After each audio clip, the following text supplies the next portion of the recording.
नफरत हिंदुस्तान का नेचर नहीं है। पहला कदम इंडिया गठबंधन ने ले लिया, आपके प्रधानमंत्री की कॉन्फिडेंस को हमने उड़ा दिया। मतलब आपके प्रधानमंत्री भाषण में आ ही नहीं पा रहे। और मैं आपको एडवांस में बता देता हूं, मेरे भाषण में कभी नहीं आएंगे। जो पद्मव्यूह वाले हैं, उसको चक्रव्यूह को पद्मव्यूह भी कहा जाता है। सर, जो पद्मव्यूह वाले हैं, इनको गलतफहमी है। ये सोचते हैं कि देश के युवा, देश के पिछड़े लोग अभिमन्यु हैं। देश के पिछड़े लोग अभिमन्यु नहीं है, अर्जुन है। और वो जो आपका चक्रव्यूह है, उसको फोड़ के फेंक देंगे, फेंकने वाले हैं। संसद में बजट पर अपनी बात रखते हुए राहुल गांधी ने केंद्र की मोदी सरकार को एक चक्रव्यूह वाली सरकार बताया, जिसमें अभिमन्यु के समान आम जनता मारी जा रही है। उन्होंने कहा कि अभिमन्यु को 6 लोगों ने मिलकर चक्रव्यूह में मारा था। ठीक इसी प्रकार इस सरकार में 6 लोग मिलकर पूरे भारत की जनता को मार रहे हैं। राहुल गांधी के भाषण के दौरान ऐसे कई मौके आए जब पक्ष और विपक्ष में शब्दभेदी बाण छोड़े गए। साथ ही ऐसे कई मौके भी आए जब लोकसभा स्पीकर ओम बिरला खुद असहज महसूस हुए।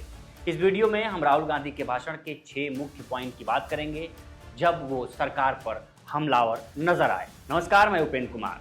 राहुल गांधी ने बजट भाषण के दौरान ये आरोप लगाया कि कैसे सरकार चक्रव्यूह के जरिए आम जनता को मार रही है और इसमें कौन से 6 लोग हैं जो चक्रव्यूह के केंद्र में हैं। स्पीकर सर, हजारों साल पहले हरियाणा में कुरुक्षेत्र में एक युवा को, अभिमन्यु को 6 लोगों ने चक्रव्यूह में मारा था। 6 चक्रव्यूह में फंसाकर मारा था। सर, चक्रव्यूह के अंदर डर होता है, हिंसा होती है, और अभिमन्यु को चक्रव्यूह में फंसाकर, ट्रैप कर 6 लोगों ने मारा। मैंने चक्रव्यूह के बारे में थोड़ी रिसर्च की और पता लगा कि चक्रव्यूह का एक दूसरा नाम होता है पद्मव्यूह, मतलब लोटस फॉर्मेशन। तो जो चक्रव्यूह होता है स्पीकर सर, वो लोटस के शेप में होता है, कमल के फूल के शेप में होता है। 21वीं सदी में सर एक नया चक्रव्यूह तैयार हुआ है स्पीकर सर, वो भी लोटस की शेप में है सर, और उसका चिन्ह प्रधानमंत्री जी अपनी छाती पर लगा के चलते हैं। सर, जो अभिमन्यु के साथ किया गया था, जो अभिमन्यु को चक्रव्यूह में फंसाया गया था, वही हिंदुस्तान के साथ किया गया है। हिंदुस्तान के युवाओं के साथ, हिंदुस्तान के किसानों के साथ, हमारी माताओं बहनों के साथ, स्मॉल बिजनेसेस के साथ, मीडियम साइज बिजनेस के साथ। सर, अभिमन्यु को 6 लोगों ने मारा था। उनके नाम द्रोणाचार्य, कर्ण, कृपाचार्य, कृतवर्मा, अश्वत्थामा और शकुनी। सर, आज भी चक्रव्यूह के बीच में 6 लोग हैं। सर, चक्रव्यूह के बिल्कुल सेंटर में, चक्रव्यूह में हजारों लोग होते हैं सर, मगर उसके बिल्कुल सेंटर में 6 लोग कंट्रोल करते हैं। तो जैसे उस टाइम 6 लोग कंट्रोल करते थे, वैसे आज भी 6 लोग कंट्रोल कर रहे हैं चक्रव्यूह को। नरेंद्र मोदी जी, अमित शाह जी, मोहन भगवत जी, अजीत दोवल जी, अंबानी और अदानी जी कंट्रोल कर रहे हैं।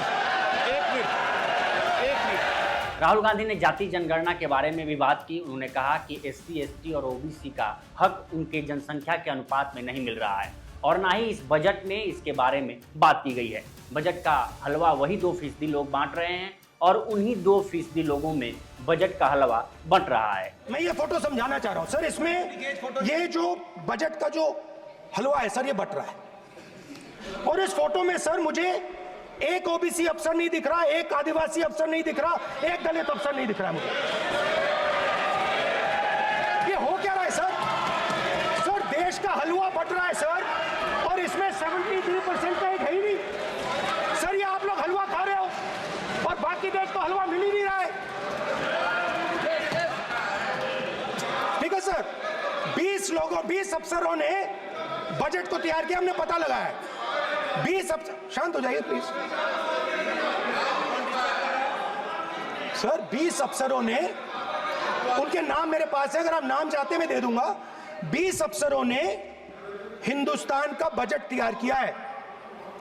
मतलब हिंदुस्तान का जो हलवा है 20 लोगों ने बांटने का काम किया है। अब स्पीकर सर, उन 20 लोगों में से 90% लोगों में से 90% लोगों में से सिर्फ 2 हैं, एक माइनॉरिटी और एक ओबीसी। और इस फोटो में एक भी नहीं है। मतलब फोटो में आपने पीछे कर दिया, फोटो में तो आने नहीं दिया आपने, कोई नहीं आ सकता। और मैं चाहता था कि बजट में जाति जनगणना की बात उठे, जो पूरा देश चाहता है। 90% हिंदुस्तान जाति, 95% जाति जनगणना चाहता है। कौन चाहते हैं? दलित चाहते हैं, आदिवासी चाहते हैं, पिछड़ा वर्ग चाहता है, गरीब जनरल कास्ट के लोग चाहते हैं, माइनॉरिटी चाहते हैं, सब चाहते हैं, क्योंकि सब लोगों को यह पता लगाना है कि हमारी भागीदारी कितनी है, हमारी हिस्सेदारी कितनी है। मगर सर मैं देख रहा हूं सर, सरकार हलवा बांटती जाती है, और बांटता कौन है? वही 2-3% लोग। और बंटता किसको है? वही 2-3% लोग। और बाकी हिंदुस्तान, 90% हिंदुस्तान देख। फाइनेंस मिनिस्टर मुस्कुरा रही हैं। कमाल की बात है। ये हंसने की चीज नहीं है मैडम, ये हंसने की बात नहीं है, ये जाति जनगणना है। बजट पर भाषण के दौरान राहुल गांधी ने किसानों का भी मुद्दा उठाया। इस दौरान उन्होंने बताया कि किस तरह से केंद्र की मोदी सरकार किसानों के साथ धोखा कर रही है और एमएसपी की लीगल गारंटी नहीं दे रही है। जो अन्नदाता हैं वो चक्रव्यूह से निकलने के लिए, आपके चक्रव्यूह से निकलने के लिए जो आपने बनाया 3 काले कानून, जमीन अधिग्रहण बिल को आपने कमजोर किया, उनको आप सही दाम नहीं देते हो। इस चक्रव्यूह से निकलने के लिए उन्होंने आपसे सिर्फ एक चीज मांगी है, 2 चीजें नहीं मांगी है, सिर्फ एक चीज मांगी है। उन्होंने कहा है कि हमें लीगल गारंटीड एमएसपी देगा। आपने उनको बॉर्डर पे बंद कर दिया, रोक दिया, आज तक रोड बंद है। आप उनसे बात करने को तैयार नहीं है। वो यहां आए, मुझसे मिलने आए, आप उनको अंदर नहीं आने दे रहे। हमारा एक्सपेक्टेशन था कि जो अन्नदाता है, जो सरकार से सिर्फ एक चीज मांग रहा है, लीगल गारंटीड एमएसपी, हमें लगता था कि ये कोई बड़ा काम नहीं है सर, ये इतना बड़ा काम नहीं है। हमें लगता था कि अगर सरकार बजट में इसका प्रोविजन कर देती, अगर बजट में इसका प्रोविजन कर देती, तो जो हमारे किसान हैं जो चक्रव्यूह में, आपके चक्रव्यूह में फंसे हैं, वो निकल पाते। ये हमारी थिंकिंग थी। मगर आपने नहीं किया। तो मैं यहां इंडिया गठबंधन के तरफ से गारंटी देता हूं कि हम ये काम करके दिखा देंगे। जो आपने अपने बजट में नहीं किया, वो मैं हिंदुस्तान के सब किसानों से कहना चाहता हूं, गारंटीड लीगल एमएसपी हम इस सदन में पास करके आपको देंगे। राहुल गांधी ने बजट के दौरान बेरोजगारी और बजट में इंटर्नशिप प्रोग्राम और अग्निवीर का मुद्दा भी उठाया और इसे सरकार की नाकामी बताया। पहला काम इस चक्रव्यूह ने क्या किया? जो हिंदुस्तान को रोजगार देते हैं, स्मॉल एंड मीडियम बिजनेसेस हैं, जो करोड़ों युवाओं को रोजगार देते थे, उन पर इस चक्रव्यूह ने आक्रमण किया। कैसे किया? नोटबंदी, जीएसटी और टैक्स टेररिज्म। आप लोग आतंकवाद की बात करते हो।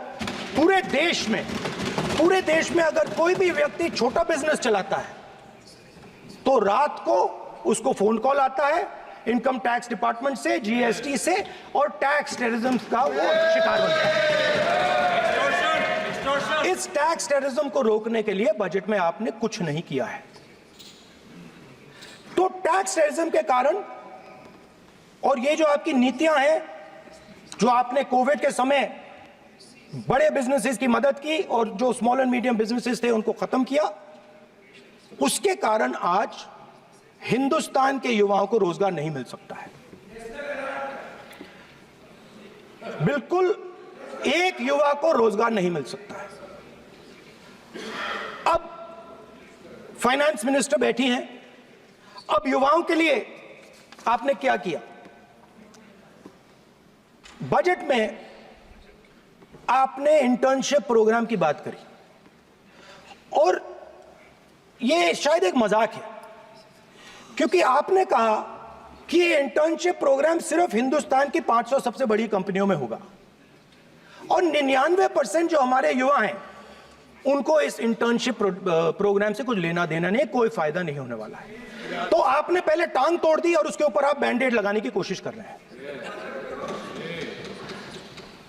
मेन मुद्दा आज युवाओं का एग्जाम पेपर लीक है। जहां भी हम जाते हैं आपने बेरोजगारी का चक्रव्यूह बना दिया इनके लिए, और जहां भी हम जाते हैं वो कहते हैं देखिए बेरोजगारी है मगर पेपर लीक भी होता है। तो आपने एक साइड पेपर लीक चक्रव्यूह, दूसरी साइड बेरोजगारी चक्रव्यूह। पेपर लीक मैं आपको बताता हूं 10 साल में 70 बार हुआ है। अगर आप जानना चाहते हैं, 10 साल में 70 बार हुआ है। दूसरी तरफ पहली बार सेना के जवानों को आपने अग्निवीर के चक्रव्यूह में फंसाया। सही बात। इस बजट में अग्निवीरों के पेंशन के लिए 1 रुपया नहीं है। आप अपने आप को देशभक्त कहते हो, मगर जब अग्निवीरों की मदद करने की बात आती है, जवानों को पैसा देने की बात आती है, तो बजट में आपको 1 रुपया नहीं दिखाई देता। उनकी पेंशन के लिए 1 रुपया आपने नहीं दिया। तो उनको आपने अग्निवीर के चक्रव्यूह में फंसाया। राहुल गांधी ने इस बजट को मिडिल क्लास विरोधी बजट बताया। उन्होंने कहा कि आपने ताली थाली बजाने के लिए कहा तो इस क्लास ने थाली थाली बजाया। इस क्लास ने वो सब किया जो आपने चाहा, लेकिन इस क्लास को आपने बजट में क्या दिया? सर, मिडिल क्लास जो है वो शायद इस बजट से पहले प्रधानमंत्री को सपोर्ट करता था। जब प्रधानमंत्री ने कोविड के समय उनसे थाली बजवाई थी तो उन्होंने दबाकर थाली बजाई, धड़ धड़ धड़ धड़ धड़ थाली बजा बजाई। हमें अजीब लगा, मगर प्रधानमंत्री ने मिडिल क्लास को ऑर्डर दिया तो मिडिल क्लास ने थाली बजाई। उसके बाद प्रधानमंत्री ने उसी मिडिल क्लास से कहा मोबाइल फोन की लाइट जलाओ, और मोबाइल फोन की लाइट जली। मिडिल क्लास ने, पूरे हिंदुस्तान में मिडिल क्लास ने मोबाइल फोन की लाइट जला दी। अब इस बजट में आपने उसी मिडिल क्लास के एक छुरा पीठ में मारा, दूसरा छुरा छाती में, एक इधर मारा और एक इधर मारा। इंडेक्सेशन जो आपने कैंसिल की वो पीठ में छुरा था, और जो कैपिटल गेन्स टैक्स आपने बढ़ाया वो छाती में छुरा था। आपने long term capital gains tax को 10% से 12.5% किया, यहां छाती मारी, यहां छुरी मारी, और शॉर्ट टर्म को 15 से 20% छुरी मारी। दुख की बात है, मगर इसमें एक इंडिया गठबंधन के लिए एक हिडन बेनिफिट है। मिडिल क्लास अब आपको छोड़ने जा रही है और इस साइड आ रही है। तो मेरा कहना है, जहां भी आपको मौका मिलता है आप चक्रव्यूह बना देते हो। एक चांस मिलता है आप चक्रव्यूह बना देते हो। हम चक्रव्यूह तोड़ने का काम करते हैं। हमारे बजट में किसान का कर्जा माफ हुआ, चक्रव्यूह तोड़ा। मनरेगा हुआ, चक्रव्यूह तोड़ा। तो हम चक्रव्यूह तोड़ने का काम करते हैं, आप चक्रव्यूह बनाने का काम करते हो। आप चाहते हो कि हिंदुस्तान छोटे छोटे खांचों में रहे, और हिंदुस्तान के गरीब लोग सपना ना देख पाए। सिर्फ अदानी और अंबानी। अरे क्या सर? सर कैसे बोलूं सर? माननीय सदस्य, एक मिनट सर माननीय सदस्यगण, आपके उपनेता मुझे लिखित में पत्र देके गए हैं कि कोई भी माननीय सदस्य जो इस सदन का सदस्य नहीं उसके बारे में टिप्पणी ना करें। लिखित में देखे गए, इसलिए आपको। स्पीकर सर आप बैठ जाइए। स्पीकर सर, तो अगर सर मैं आपसे सवाल पूछना चाहता हूं। मेरे से सवाल मत नहीं पूछ सकते आप। Sorry sir. सर तो सर मैं फिर मैं सर 3 और 4 कह देता हूं उनको। 3 और 4 ठीक है सर। अंत में राहुल गांधी ने मीडिया पर क्या कहा वो भी सुन लीजिए। सर बेचारे, सर मीडिया वाले हैं सर। बेचारे नहीं है वे, बेचारे शब्द बोलो उनके लिए। सर सर नॉन बेचारे मीडिया वाले हैं सर, नो बेचारे नहीं, नॉन बेचारे सर, नॉट बेचारे मीडिया वाले हैं सर, हाँ सर नॉट बेचारे। एक मिनट आप, मैं बैठा हूँ ना, वह आप आसन पे बात कर रहे हो तो आसन को बात करने दो। नो मैं बताऊँ सर नॉट बेचारे मीडिया वालों ने कहा है सर कि प्लीज, उन्होंने मुझसे कहा है कि आपसे हाथ जोड़कर कहें कि उनको निकलने दें, एक मिनट। क्योंकि वो बड़े डिस्टर्बेंस है। एक मिनट प्लीज। फिलहाल इस स्टोरी में इतना ही। बाकी देश दुनिया की तमाम खबरों के लिए बने रहें लोकमत हिंदी के साथ। नमस्कार।